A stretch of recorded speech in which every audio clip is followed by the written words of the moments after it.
What happens when Hollywood's most legendary tough guy walks into the lion's den of late-night smugness? Tonight, we break down the combustible collision between Clint Eastwood and Jimmy Kimmel. Showdown that went from awkward to apocalyptic. In under 10 minutes, this wasn't your usual celebrity puff piece. This was authenticity versus arrogance. And by the end, only one man was left standing. Make sure to hit subscribe and drop your take in the comments because this one gets personal.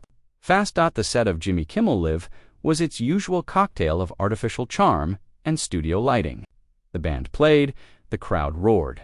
And then he walked in. Clint Eastwood, 94 years old, every bit the icon, moving slow, deliberate, like a gunslinger, entering his last duel. The audience leaped to its feet, applauding with a mix of reverence and disbelief, but something felt ... off. Maybe it was Kimmel's smile, too tight, too rehearsed. Maybe it was the subtle jabs in his monologue swipes at aging action stars. And men who still think cowboy hats are a personality. Eastwood took his seat with the poise of a man who'd done this 1,000 times, and outlived most of the people who tried to rattle him. Clint Eastwood, everybody. Kimmel beamed, that familiar sing-song tone ringing false. Thanks. For being here, gotta say, you look incredible. For your age, the audience laughed. Eastwood didn't. Well, he said flatly, I'm still breathing. That's more than I can say for a lot of your jokes. A few people chuckled, unsure. If it was meant to be funny, Kimmel, clearly rattled, leaned in. Speaking of, he said, you've been pretty quiet about politics lately. Not like the good OL days when you were talking to empty chairs. A cheap shot referencing Eastwood's infamous RNC speech, and it landed with a thud. Eastwood's expression didn't change, but his eyes cold steel. I figured I'd leave the empty chair talking to the professionals, he said, voice low and gravelly, though you seem to have perfected the art of talking to yourself. Laughter, uneasy, controlled. Kimmel's smile twitched, but he wasn't backing off. Look, Clint, he said, don't you think it's time for your generation to step aside? Hollywood's changing. Maybe those old-school attitudes need to change with it. That did it. Eastwood went completely still. That unnerving stillness that always comes right before something explodes. Jimmy, he said, his tone quieter, now but sharper, deadlier. I've been making movies since before you were born. I've worked with Sergio Leone, directed Meryl Streep, told stories that still matter for decades later. So when you talk about stepping aside, I have to ask quite exactly, have you done that? Gives you the right to ask that. The audience, silent the air, thick. Kimmel blinked hard. Well, he stammered, I've got a talk show. Millions of viewers. We've won awards. Congratulations, Eastwood replied, dripping with disdain. You've mastered the art of reading cue cards while interviewing people more talented than yourself. That's quite the legacy. It was a surgical takedown. Calm, measured, brutal. You could almost hear the control room freaking out. But Kimmel wasn't done. His ego kicked in. You know what, Clint? Maybe this tough guy Abavital attitude is the problem. You sit here acting like no one else has earned their place, but maybe you're the one who's out of touch. Eastwood smiled for the first time. But it wasn't warm. It was the smile of a man who'd just holstered the gun because he didn't need it anymore. You think I act tough, he said. No, Jimmy, I am tough. I survived Hollywood when it tried to bury me. I've faced critics, cowards, and con men.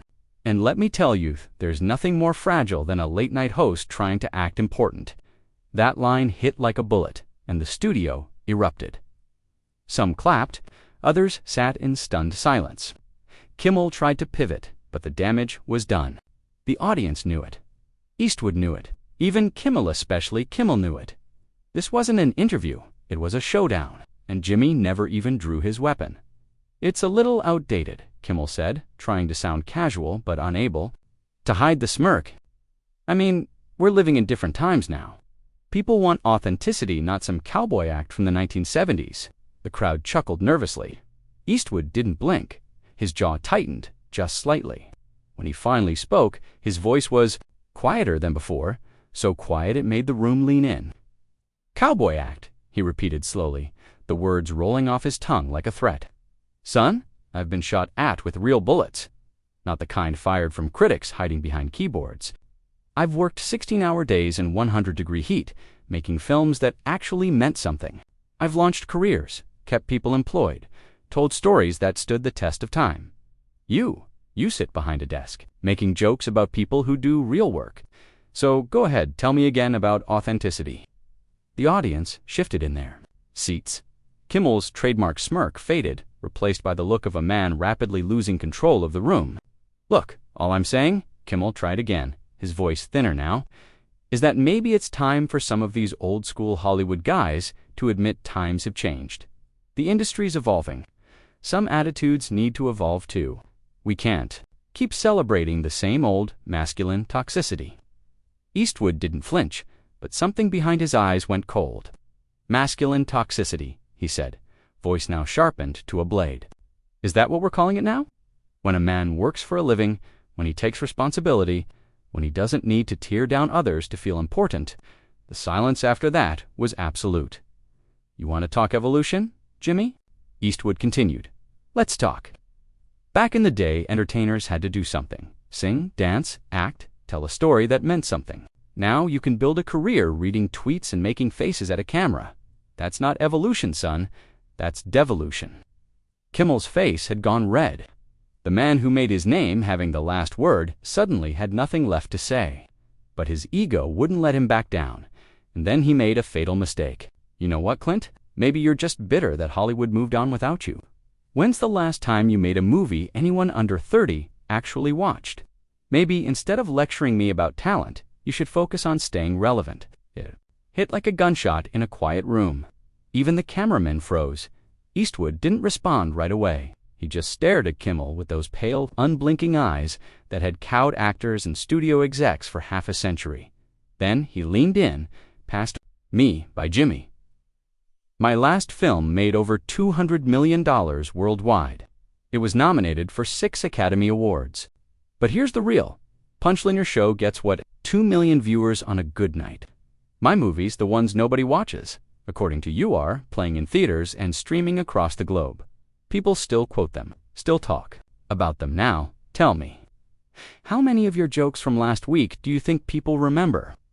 Kimmel opened his mouth to reply. Eastwood raised a single finger. He wasn't finished. "You want to talk relevance? I've lasted 5 decades.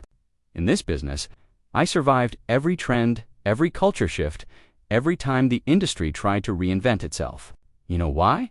Because I never chased what was popular. I made what mattered. You're a product of focus groups and network notes. You say what they tell you to say, think what they tell you to think. So don't sit there and lecture me about authenticity. You're a puppet trying to teach a craftsman how to build." The crowd didn't move.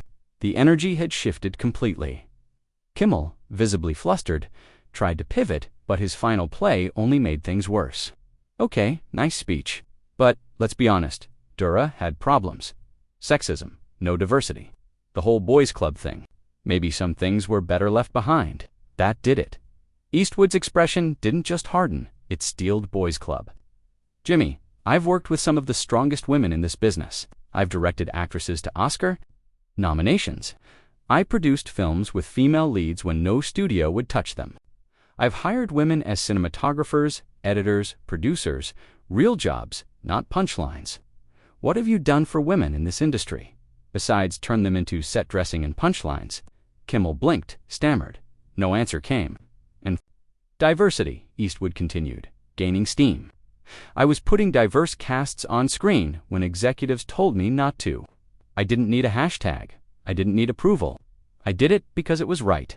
So, before you try to cancel my legacy with a monologue, maybe take a second to build one of your own." The studio was silent.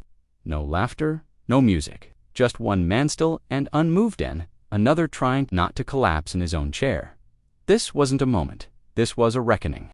"Back when your biggest problem was getting picked last for dodgeball," Clint said, his voice dry as dust, "I was already telling stories about every kind of person, every kind of life." His eyes locked on Kimmel. "And now you sit behind that desk, mocking people who look different, sound different, think different, and call that progress." The air in the studio froze. Even the production assistants stopped in their tracks. Kimmel shifted in his seat. It was the look of a man quietly searching for an exit, But Eastwood wasn't about to let him find one. You want to know your real problem, Jimmy? You've never built anything with your own two hands. Every word you say is handed to you by a writer's room. Every opinion shaped by producers, algorithms, and applause signs. You've never taken a risk that could break you. Never stood alone on a set at 4 a.m. trying to make a scene work, because 150 crew members were counting on you, not a creator. You're a middleman in an industry built by people who actually had something to say. Kimmel opened his mouth, but Clint cut him off with the ease of a man who'd been silencing studio executives for decades. So when you sit there and call me outdated, it's like hearing a karaoke singer critique Frank Sinatra's phrasing. You're not in the same league. Hell, you're not even in the same conversation. Kimmel finally found his voice, but it cracked under the weight of the moment. That's not fair, he said, the words tight, brittle. I work hard. I put in long hours. I care about this show. Eastwood almost smiled, but it wasn't a kind smile. Hard work, he said, voice now cold and surgical. Hard work is waking up at dawn to catch perfect light. It's doing 20 takes of a fight scene in the mud when your ribs are bruised and your knees are gone. It's carrying a story on your back when the studio's one flop away from layoffs. You read cue cards and mug for the camera. That's not hard work, Jimmy. That's advanced babysitting. The audience was squirming now. Murmurs rippled through the room. What had begun as another celebrity segment had turned into something raw, unscripted, and deeply uncomfortable. Kimmel's producers were no doubt screaming in his earpiece, but the host just sat there, motionless, speechless, and Eastwood wasn't finished. You want to know what's really outdated, Jimmy? It's this idea that tearing someone down makes you seem smart, that sarcasm is the same as intellect, that because you can spot what's wrong, you automatically know how to make something right. That's not wisdom. That's just cowardice. Wearing a clever suit, Kimmel raised his hands, trying to de-escalate. Okay, he said. Let's just take a breath. This is supposed to be fun. Remember, it's entertainment. People tune in to laugh, not to watch some angry old man rant about the good. Old days, there it was, angry old man. The words hung in the air like a spark near gasoline. Clint's jaw locked. The studio seemed to drop 10 degrees. He repeated the phrase slowly, each word like a shot fired. Angry old man. Jimmy, I'm not angry. Angry is what you get when someone cuts you off in traffic. This is disappointment. Disappointment that a man with your platform your reach chooses to waste it, sniping from the sidelines instead of actually contributing something. You could use this show to spotlight real stories, celebrate real achievement, but instead you use it to mock, to diminish. That's not entertainment. That's just ... sad.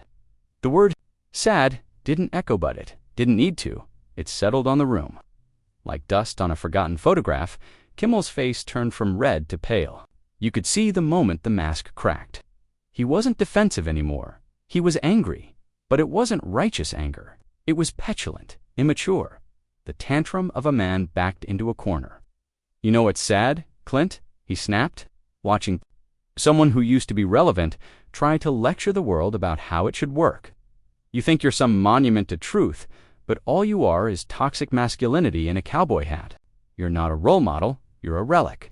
The crowd gasped. Even the air conditioning seemed to stop. Clint Eastwood didn't move, didn't blink. Then he stood, slow, deliberate, like a judge rising from the bench. He looked down at Kimmel. His voice dropped to a whisper. "Stand up, Jimmy." Kimmel blinked. "What?" I said. "Stand up. If you're going to talk to me like that, you do it on your feet." Like a man, the audience wasn't just silent now. They were suspended. You could feel it in the air. This wasn't television anymore.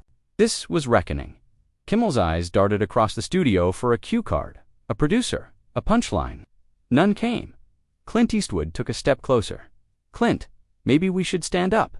The words weren't loud, but they carried a weight that shook the room. No humor, no leeway. Just finality. Kimmel hesitated, then rose. And in that moment, the contrast between the two men became stark. Clint, at 94, still radiated steel. Kimmel, stripped of bravado, looked like what he was, a performer who'd never faced anything real. Eastwood didn't raise his voice. He didn't need to. You want to talk about toxic masculinity? I'll tell you what's actually toxic. A man who builds his career tearing down people more talented than he'll ever be. Someone who hides behind sarcasm because he's too scared to stand for anything real. Toxic is mistaking cruelty for comedy, cynicism for intelligence. Mocking the world because you're too hollow to contribute anything to it. Kimmel opened his mouth.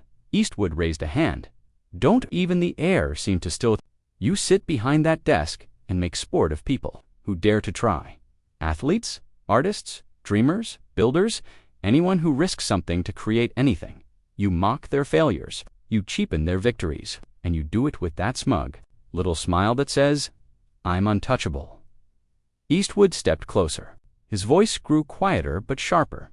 But the truth, Jimmy, you've never risked a damn thing in your life. You've never failed at something that mattered, because you've never tried anything that mattered.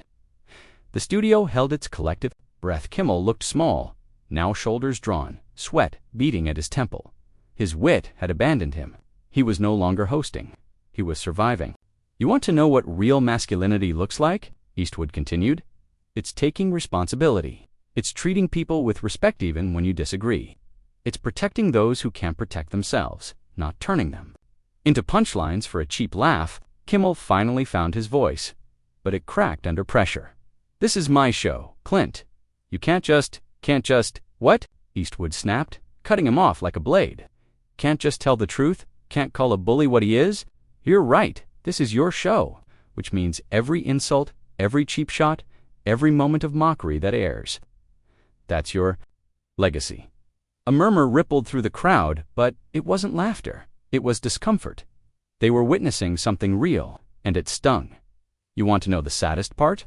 Eastwood said, his voice turning mournful. I used to see potential in you. There was a time you were hungry. You cared about the craft. But somewhere along the way, you decided it was easier to be mean than to be meaningful. You chose applause over truth, cynicism over sincerity, fame over integrity. Kimmel wiped his brow, visibly shaken now. Maybe we got off on the wrong foot. Let's just move on. Let's pretend this didn't happen, Eastwood asked, stepping in one last time. Smile for the cameras, shake hands. Brush it all under the rug, just like this industry always does. He leaned on the desk, now towering above the host.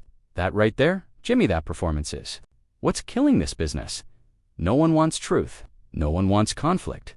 They want sanitized smiles and shallow sample bites. But here's the thing about consequences. They don't care if you're trending. They don't care if you have a laugh track. They just show up. He paused. And tonight, Jimmy, that consequence is me. The room was dead quiet. Then Eastwood turned to the camera. His voice was calm now, controlled, grave. I came here tonight to talk about my work, to share stories, maybe make you laugh. Instead, I was reminded of what passes for entertainment.